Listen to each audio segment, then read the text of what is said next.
মাথা গরম করে হেরে গেল আর কেউ নাই হেরে গেল জাজমেন্ট বানাইতা ভাস্কর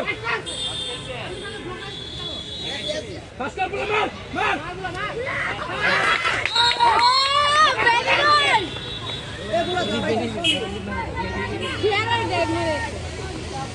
ভালো লাগে